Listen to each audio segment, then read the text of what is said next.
Ladies and gentlemen, please welcome Ralph Hallow, political editor at Washington Times.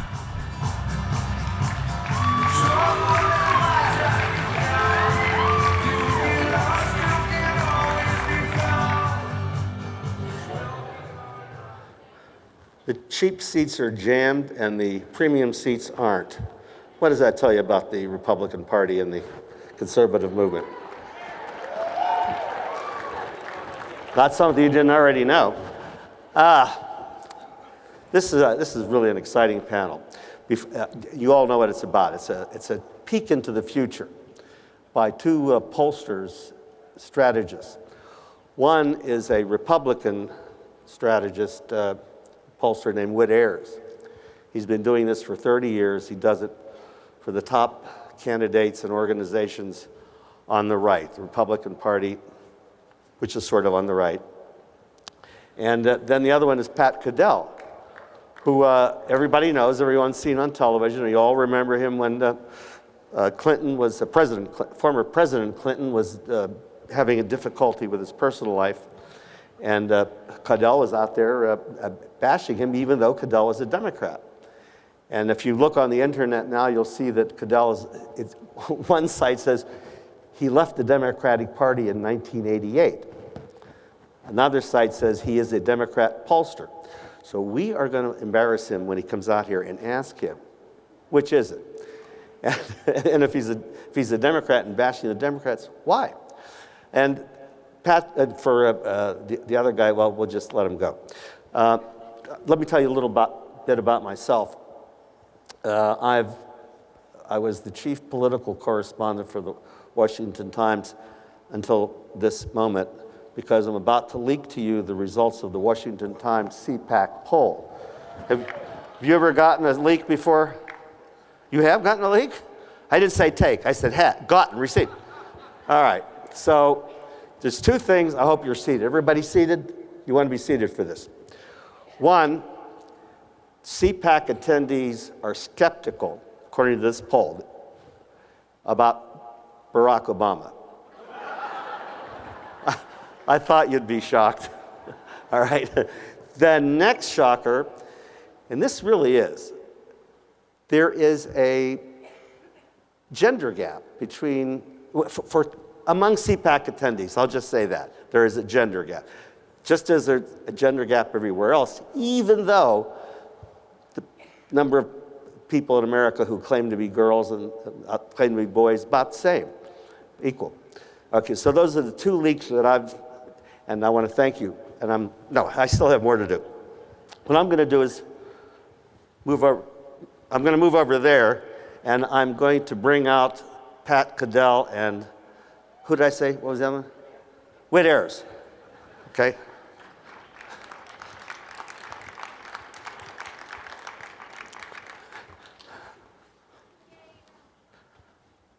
Wait a minute. Whit? Whit, you coming out? Hi, there he is. I'm going to sit in the center. You take the seat to the right. All right. Pat, are you there? Is Pat still in the house? Okay.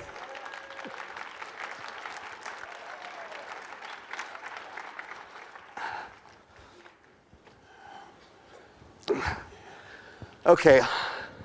I think I've told you something about these guys, but I'm going to ask for a very brief statement from each of them. What do you really want to be known about? How do you want to be thought of by people? Today? Or in general? Yeah, not every day, just right now. Right now, I just want them to hear what I have to say and then understand that I'm trying to present something new to them, that's all. Okay, so We'll see. We'll find out how they think. Okay, so I think that's modesty or dyspepsia. What do you want the audience to think of you as? Well, Ralph, how about at the end of my career, as I look back on it, I've worked with a lot of really, really impressive political leaders and strong conservatives. We've worked with Marco Rubio since his early days when he was an asterisk against Charlie Crist. I will tell you, Marco Rubio is the Ronald Reagan of the 21st century.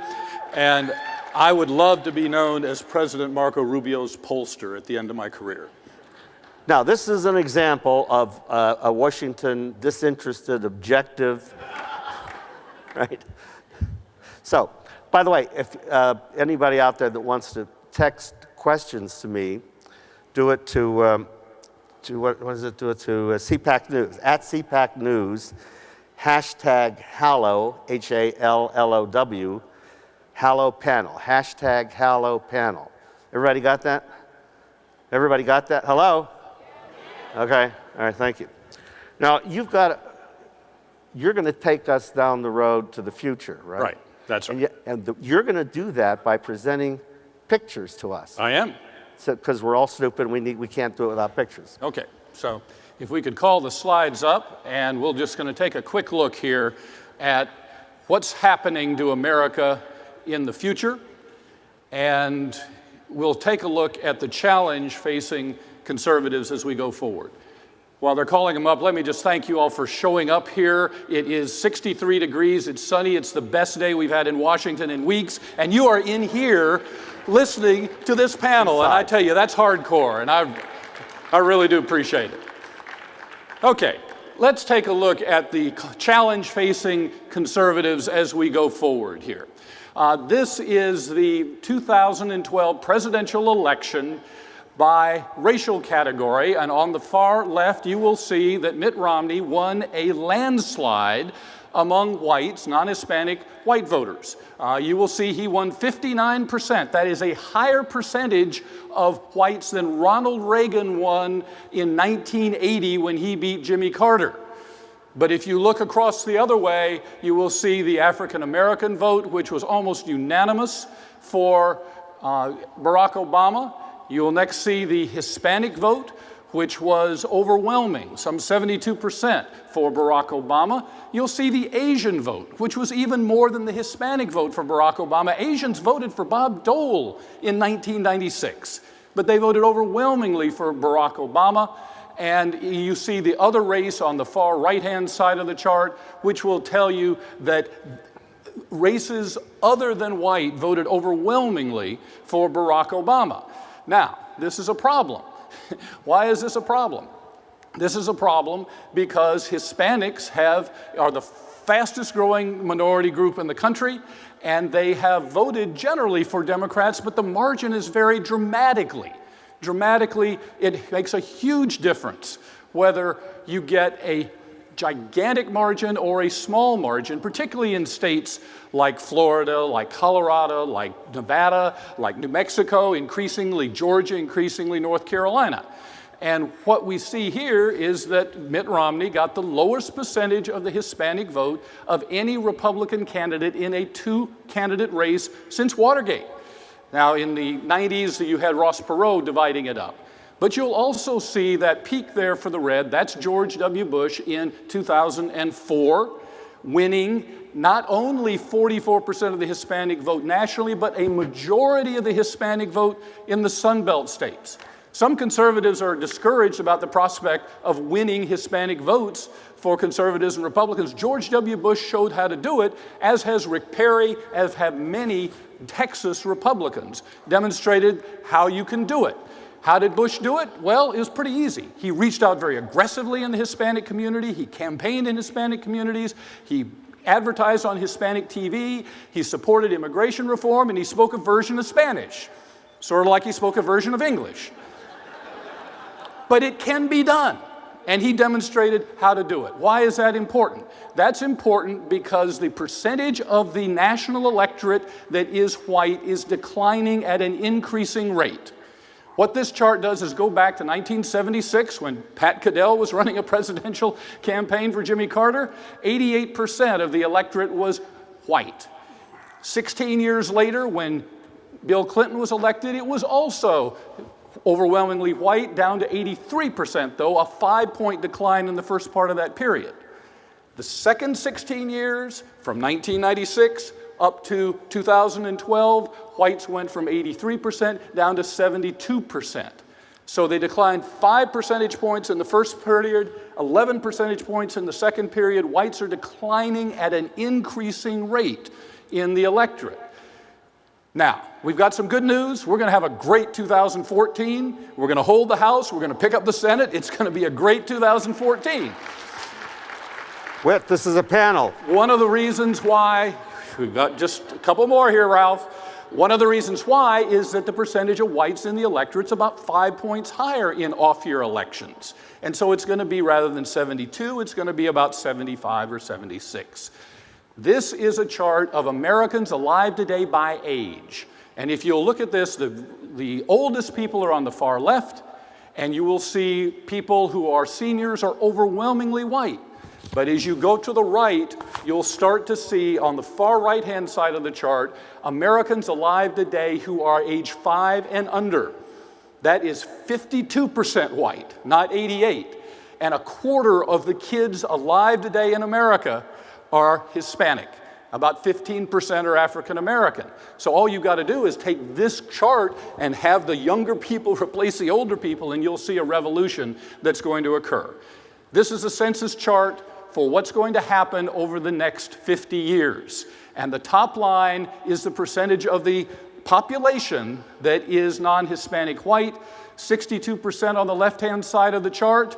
You will see the red is Hispanic, and you will see that growing dramatically. Many of you are young people.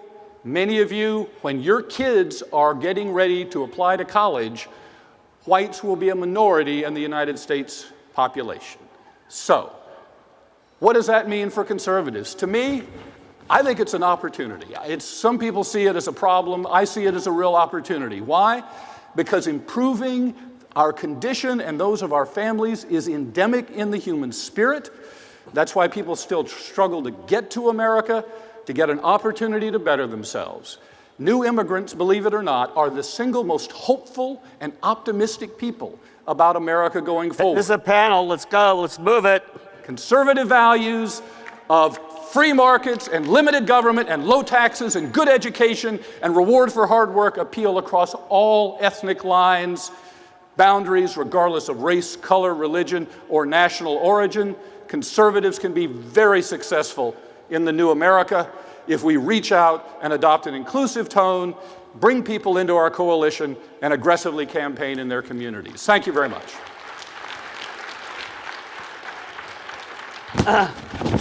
Pat, is it what did we just hear that Well, demographics? I'm going to go give my. You're going to go to the. I'm going to go podium talk. too? I'm going to go talk. Okay, we're going to have two standalone I will speeches. do what I'm going to came here to do, and then I'll discuss whatever you want.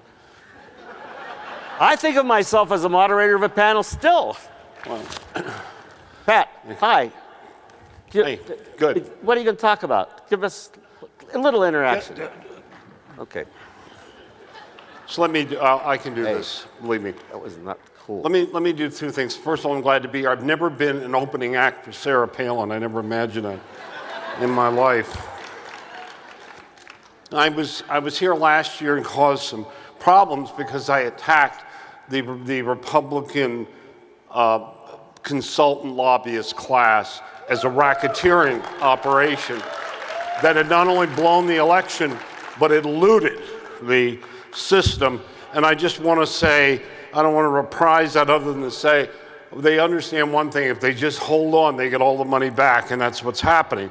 So the people who lost for you before and who are willing to lose as long as they can preserve their situation are now in charge of your great hopes for 2014.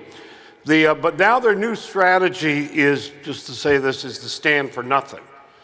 It is to, what I call the surrender caucus. I'm on a show, Political Insiders, with Doug Schoen and John Labadie, which is a very highly rated program on Sunday nights, 7:30 on Fox News, and we talk about this all the time. But whether it was an NLRB, the decision not to contest spending, all of the issues, the debt limit, and essentially have Barack Obama produce a budget in which he pulled back everything. The notion has been, if we say nothing and do nothing, we will win in 2014. That's a hell of a way to lose, and it has repercussions. I want to say a quick word about my own party, because I'm sort of an apostate for both of them. But, I just want to say this. What I'm appalled at, I describe the two parties, some of you know, as the corrupt party and the stupid party. And actually, they have a lot in common. But Jonathan Turley last week got up at a testimony, who is a liberal Democratic law professor, and said, look, I agree with Barack Obama's programs, but you have no right to discard the Constitution. We're at a constitutional tipping point. What bothers me is why, here's the dog that's not barking. Where was everyone else? No one else speaks up, and I've seen this on Benghazi and my party, on the IRS, which should be something that really frightens people, whether it's on Obamacare, and most of all in economics, because the people who paid the greatest price under President Obama are the very basis of his coalition, which is blacks, Hispanics, women, and young people, have had the greatest loss of income, an issue the Republicans have not been able to manage. But I want to say a moment about the problem, and this gets to the two parties, and I just want to touch on a couple of them as it relates to conservatives and Republicans. One is the rule of law. You know, when Harry Reid decided to have the nuclear option, which he, President Obama, Joe Biden, everyone else opposed, when the Republicans were trying to do it some years ago, as I did, opposed it because you shouldn't overthrow the Constitution. And as the president basically decides, as Jonathan Turley said, that he can rule by fiat without regard to the Constitution, something that even a majority of Democrats oppose. Let me tell you what the Republicans didn't do. The Republican leadership in the Senate, led by Mitch McConnell, which is one of the, as I call him, the Ambrose Burnside of American politics. You have to know that was the worst Civil War general of all and has managed to lose constantly. But he's always surrendering to the Democrats. But on this one, the Republican leadership said, well, we don't like this, but hey, we can't wait to get it. You know what? Sometimes you ought to stand up for the country. The Republicans in the Senate could have shut the Senate down and said, we will not function. You cannot function without unanimous consent in the operation of that body. And they could have said, we will stand up for the Constitution and stand up for principle. And they didn't. And they never do. Obamacare, this whole idea about Obamacare, let's not say anything and everything will work out for us. There's no alternative. There is no party position the way there was in 1994, which worked quite well, a contract for America, a Republican Party position that says here's an alternative. It just presumes that you can get by with doing what you wish. And and the lack of a narrative, a consistent narrative. When the president got up and said you can keep your health care program, keep your health care if your life insurance company, it was the greatest lie of the new century. All right? Now, you would think that narrative, but by the way, American people have come to expect it. By 2-to-1, Americans say, politicians today lie about everything, big or small, and it's not like they're just fibbing like they did in the past. It's threatening democracy. Just like a large majority believe the rule of law is in danger in this country and the democracy. The two issues I want to speak to specifically, the IRS. This is what I said a week ago. The Republican leadership is happy with the IRS going after the Tea Parties. Can't anybody figure this out? Because they're threatened by them just as Democrats would be threatened by outsiders. That's why John Boehner there is no committee, special committee investigating government abuse. They can just occasionally do these things. But again, if they were serious about the IRS, which is a threat to every American without regard to party, because my God, that is a slippery slope. Imagine what's going to happen in the future with other presidents, but I will tell you this. They didn't move to defund the IRS any more than they did to take it out of Obamacare. The country doesn't think they should be in either. But they let the woman who gave money to Obama, and they let the stuff go on because they choose, and their allies in the lobbyist establishment, consultant establishment, want it to go on. Finally, on national defense, and I said the other day that Putin had taken his measure of Barack Obama and found his Neville Chamberlain. And on Political Insiders, a week before he did it, we predicted he would invade, which nobody else was doing, because I said it's a Sudetenland all over again. For those, we don't have time for a history lesson, but it is. But I want to say, on national security, there's nothing more important, nothing that tells you what's wrong with the political establishment in this country than Benghazi. John Boehner, I believe John Boehner cares about his country, but apparently it's about 4th or 5th on his list. When you have 180 members of the Republican caucus demanding a special committee, look, this isn't about politics, it's about the truth.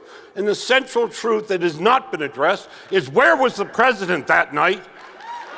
And secondly, who invented the talking points? They did not descend from heaven by a fairy godmother.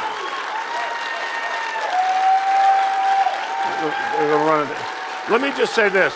But you know who I blame for this? It's not Boehner and Cantor and the leadership. The people I blame are you, the fact that those 180 members are taking you for a ride, pretending on one side, oh, we want a special committee. They have 180 members. They could bring in the speaker, Mr. Cantor, and Mr. Rogers, and Mr. McCarthy, and say, you either put in a special committee or you're gone tomorrow.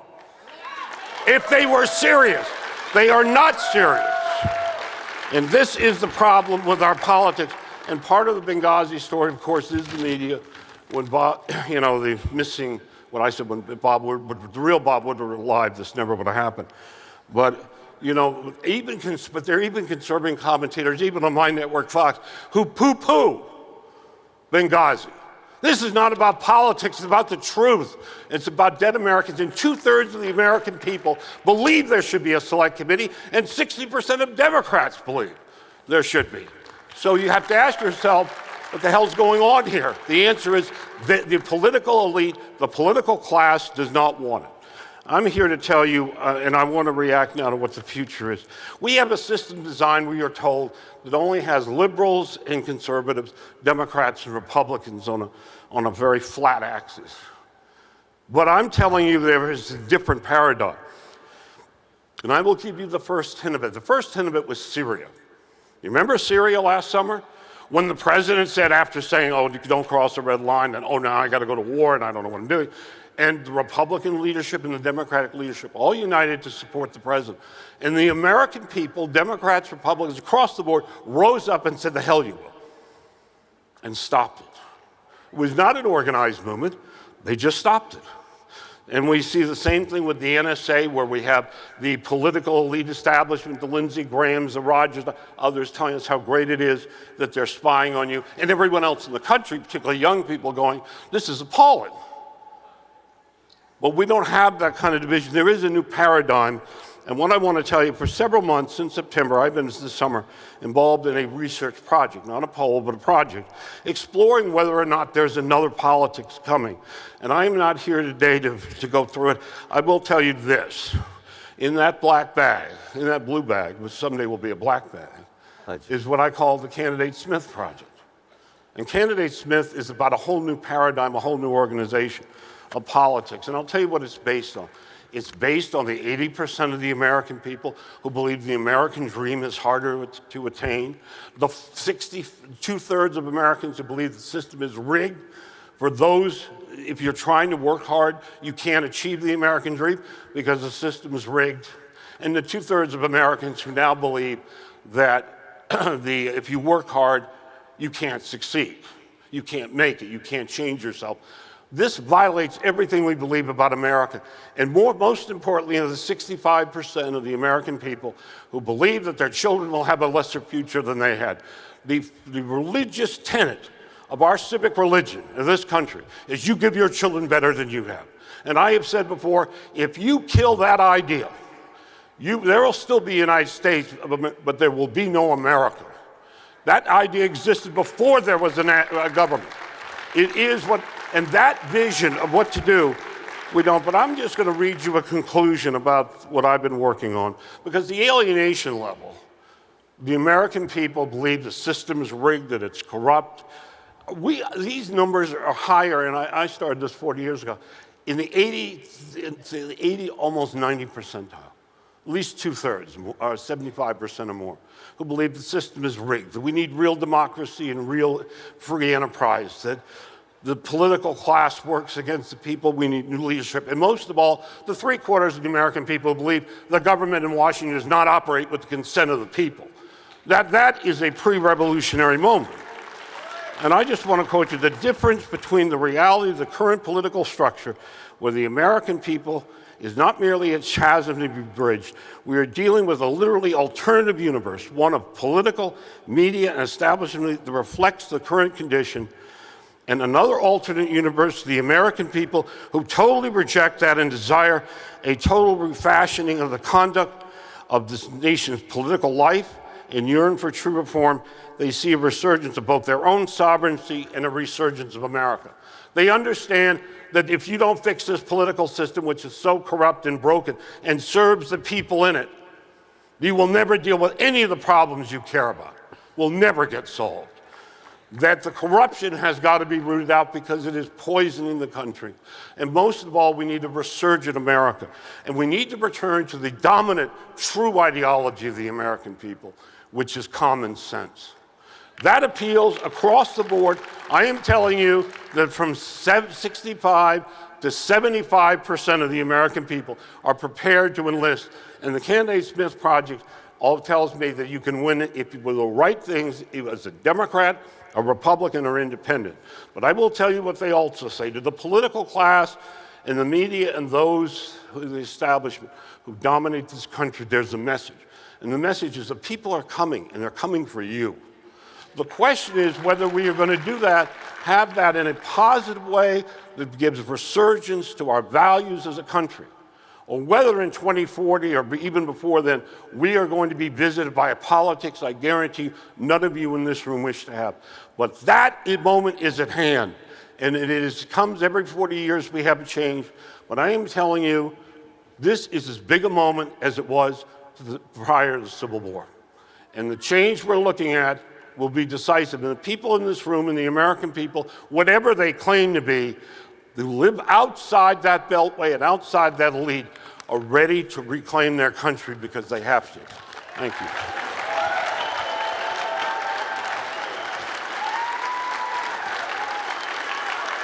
Wow, look at this.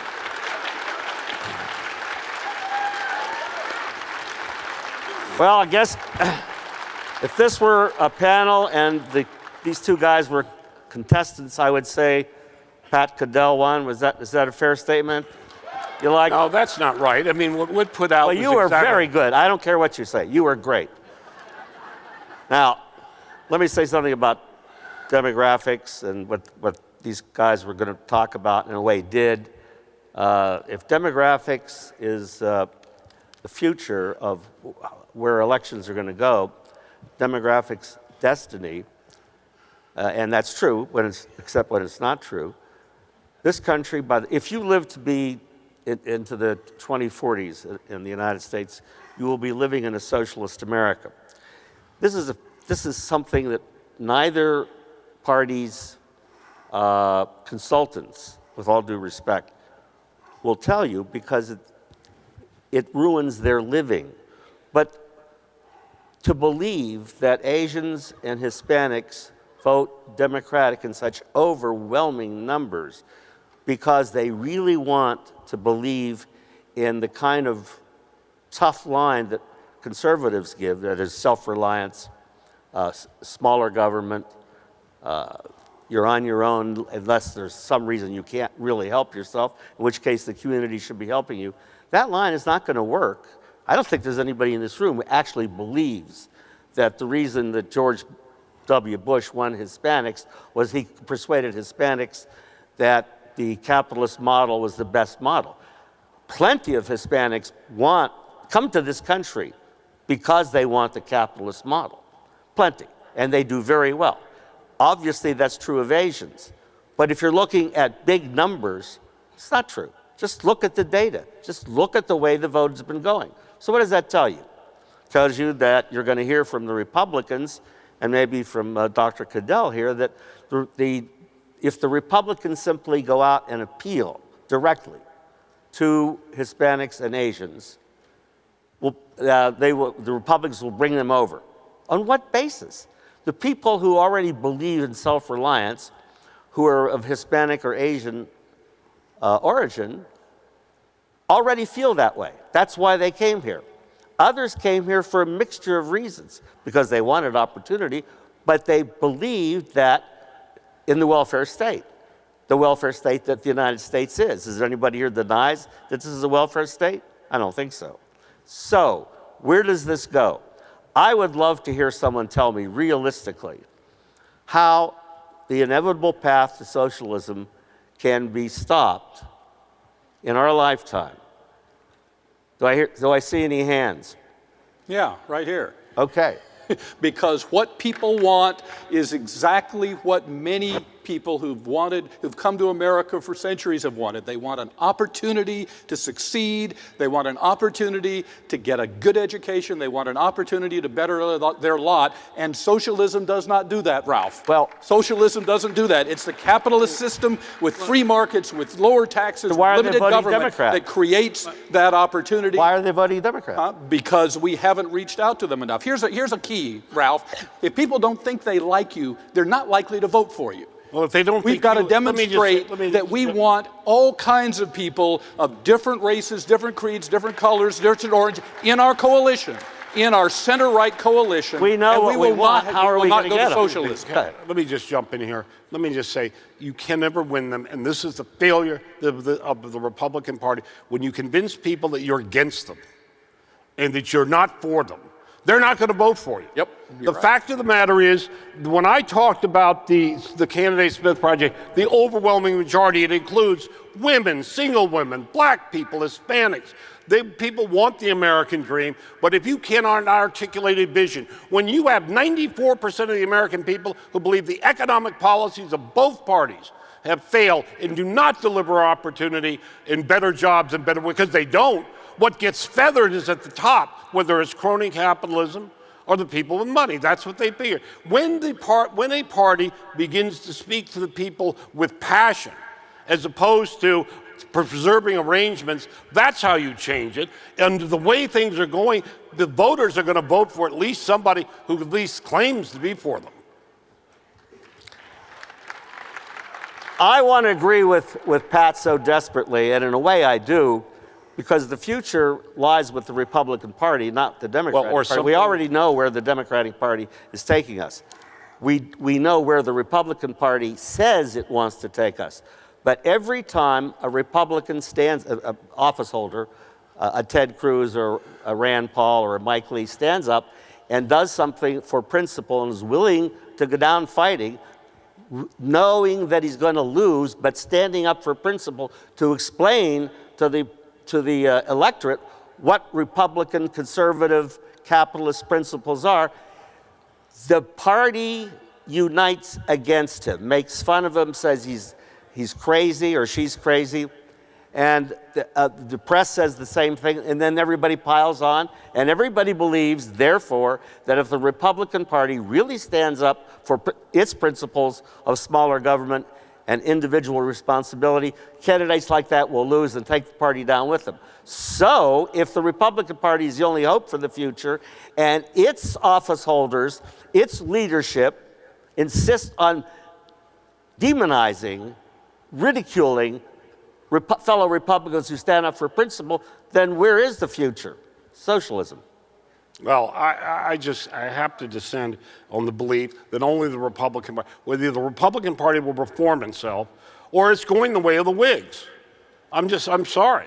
There will be some other new coalition to speak to what is there. You cannot continue to suppress the dissent in America, which is what the political establishment in both parties does. You're right, when people do stand up for principle or some other, you have a Republican Party that laid down on the debt and on the spending limits it did not even protect military pensions, the mistake they made, because they've decided if we just lay down and surrender, we will win.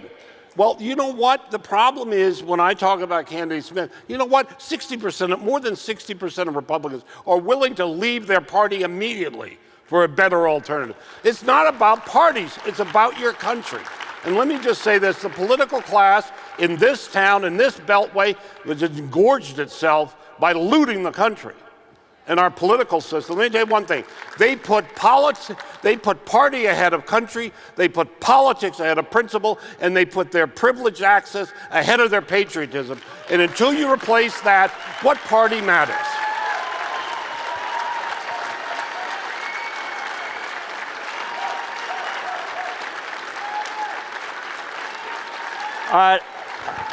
I think you'd agree that Pat Cadell has caught the temper of the times, at least the temper of these times, in this room. Thank you, Pat. Whit, you and I are not going to agree on the future, but I hope you're right. It's a lot more hopeful than you think it is, Ralph. Trust me. Oh, good. Thank you all. Hope you've enjoyed this panel. Hope you've learned something. Bye-bye.